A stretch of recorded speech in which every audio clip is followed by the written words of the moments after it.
Sementara itu pemirsa, stok vaksin di Kota Pontianak mulai menipis. Pemerintah Kota Pontianak masih menunggu pasokan vaksin dari pemerintah pusat.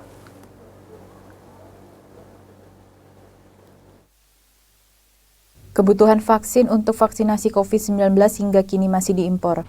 Hal ini menyebabkan stok seringkali menipis dan menjadi kendala untuk vaksinasi. Wali Kota Pontianak Edi Rusdi Kamtono mengatakan pihaknya menginginkan angka vaksinasi terus meningkat. Namun hal ini terkendala dengan stok vaksin yang saat ini dilaporkan menipis untuk Kota Pontianak. Saat ini diakui antrian di puskesmas untuk vaksinasi warga cukup tinggi.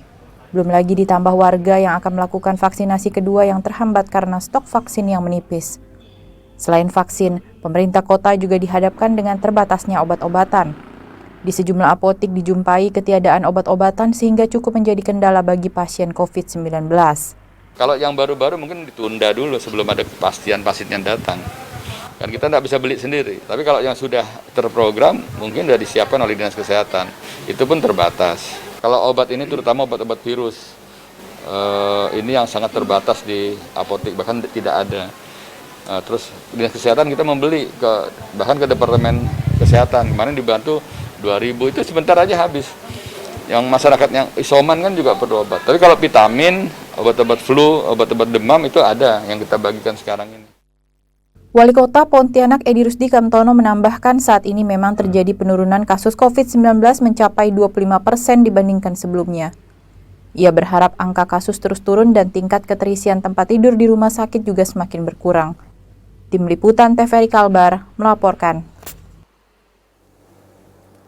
Saudara, peningkatan kasus COVID-19 di Kota Pontianak membuat tingkat hunian tempat tidur rumah sakit dan tempat isoman mencapai 80%. Ruang ICU di rumah sakit yang ada di Kota Pontianak hanya tersedia 1 atau 2 tempat tidur untuk melayani pasien COVID-19 berat.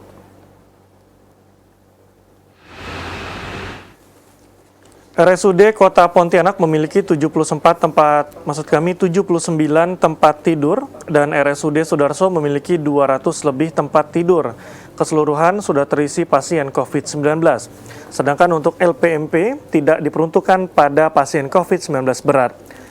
Kepala Dinas Kesehatan Kota Pontianak Sidik Handanu mengatakan pada minggu ketiga di bulan Juli tingkat hunian COVID-19 di Kota Pontianak masih tinggi sehingga dipastikan belum aman. Kemudian dalam menghadapi pandemi ini, Sidik mengungkapkan masyarakat tidak seharusnya hanya mengandalkan pelayanan rumah sakit, karena indikator penuhnya hunian di tempat isolasi atau rumah sakit adalah penularan COVID baru. Mekanisme pelayanan pasien COVID berat akan dilayani di UGD rumah sakit, dan bagi pasien COVID ringan dapat diisolasi di LPMP atau Rusunawa. Sebelumnya juga pemerintah Kota Pontianak telah mempersiapkan langkah antisipasi lonjakan kasus COVID-19. Sakit di Kota Pontianak itu masih tinggi, ya, walaupun sudah terjadi penurunan daripada minggu-minggu sebelumnya. Ya. Tapi barangkali tempat tidur yang kosong itu adalah bukan untuk orang yang kebetulan dia sakit. Sidik Handanu mengungkapkan keterbatasan ruangan pelayanan di rumah sakit disebabkan rumah sakit kota tidak hanya melayani pasien COVID-19 saja, tetapi juga pasien yang mengidap penyakit lainnya.